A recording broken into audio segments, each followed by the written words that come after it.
Salam Bapak Ibu Saudara yang dikasihi Tuhan. Senang sekali kita boleh berjumpa kembali dalam renungan firman Tuhan yang akan memberkati saudara dan saya.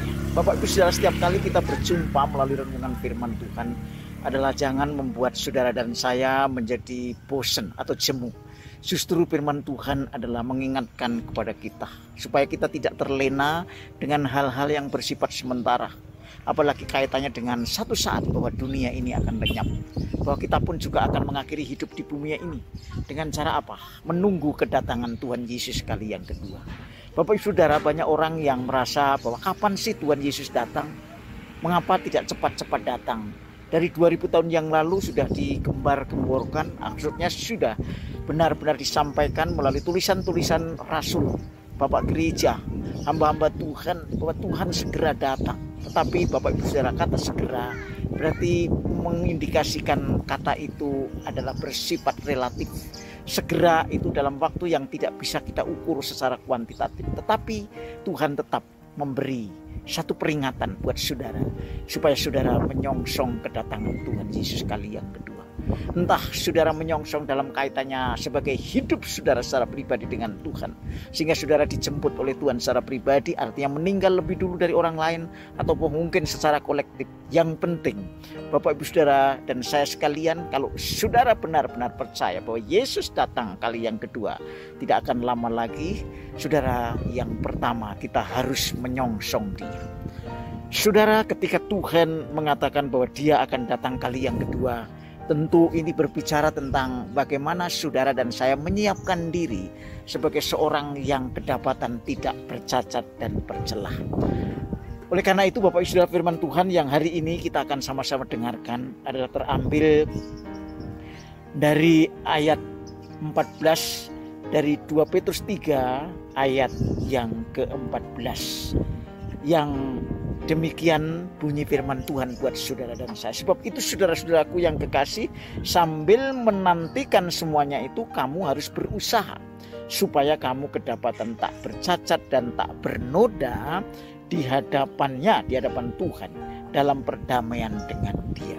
Kalau ayat ini mengatakan bahwa kita sebagai anak-anak Allah, sebagai kekasih-kasih Tuhan, kita diajak oleh Petrus supaya kita menantikan semuanya itu, yaitu apa? Kedatangan Tuhan kali yang kedua.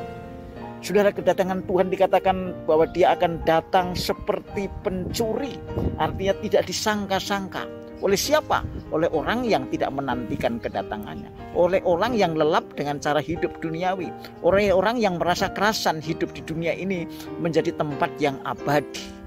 Saudara, sebagai orang Kristen saya ingatkan saudara dan saya bahwa kita harus menantikan kedatangan Tuhan sebagai sosok pribadi hakim yang adil yang akan menjemput saudara untuk membawa saudara ke tempat di mana Kristus ada, supaya di situ kita juga ada. Artinya apa? Kita harus menyoncong dengan kesiapan hidup secara rohani. Karena itu mari Bapak Ibu Saudara, sambil menantikan semuanya ini, kamu harus berusaha. Berusaha itu apa? Kita meningkatkan diri kita dalam kita semakin mengenal Tuhan, dalam semakin mengerti dan memahami apa maksud Tuhan dalam hidup saudara secara pribadi, yaitu semakin intim dengan Dia. Kalau saudara intim dan saudara berusaha untuk mendekatkan diri dalam doa, dalam penyembahan, dalam firman Tuhan yang saudara selalu baca setiap hari dan renungkan dan menjadi hidup dalam hidup saudara, semua saudara semakin dekat dengan Dia. Dan kalau saudara semakin dekat dengan Dia, maka saudara menantikan kedatangan Tuhan kali yang kedua. Kapan itu tidak menjadi penting, tapi yang penting adalah saudara berusaha supaya saudara dan saya tidak didapati cacat dan celah di hadapan Tuhan. Artinya suci dan kudus, sebab mengendaki Tuhan bagi kita sekalian supaya kamu kudus sebab aku kudus. Sehingga kita tidak akan bercacat dan bernoda di hadapan Tuhan.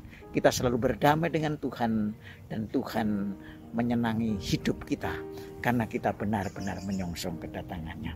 Saudara-saudara, kenapa Tuhan memperlambat seolah-olah kedatangan kali yang kedua? Karena Tuhan menantikan orang-orang supaya bertobat, supaya orang-orang berbalik dan mendapat keselamatan yang Tuhan kehendaki bagi setiap orang yang Tuhan rindukan supaya kita, terutama sebagai orang yang sudah percaya Yesus sebagai juru selamat dan Tuhan, kita benar-benar menikmati hidup kekal yang Tuhan rencanakan, menjadi ahli waris seperti Kristus. Karena kalau kita menjadi ahli waris berarti kita mau menderita seperti Dia, karena kita ditetapkan, ditentukan untuk dimuliakan dengan Tuhan. Karena itu Bapak Saudara, satu hal yang ingin saya sampaikan, bahwa firman Tuhan mengingatkan kepada saudara, jangan jemu-jemu untuk beribadah, untuk datang kepada Tuhan melalui doa, penyembahan, dan melakukan segala tindakan iman dalam hidup yang sementara ini demi kita tidak tahu kapan kita akan dipanggil oleh Tuhan. Tetapi saudara tetap harus bergairah menantikan kedatangan Tuhan. Hidup selalu berkenan dan rindu semakin dalam mengenal Tuhan setiap hari, supaya sungguh-sungguh Tuhan menyenangkan, sungguh-sungguh Tuhan berkenan kepada Tuhan kalau saudara hidup tanpa cacat dan tanpa celah. Karena itulah yang Tuhan mau, saudara sabar menantikan Tuhan, karena dalam kesabaran saudara dilatih menjadi orang yang sungguh-sungguh setia melakukan kehendak-Nya. Apapun yang Tuhan kehendaki, maka saudara adalah orang-orang yang sabar, tetap taat dan setia sampai Tuhan Yesus menjemput saudara dan saya. Tuhan Yesus pasti datang, senang atau tidak pasti datang, suka atau tidak pasti datang, karena janji Tuhan adalah ya dan amin. Tuhan Yesus memberkati saudara dan saya. Haleluya. Shalom.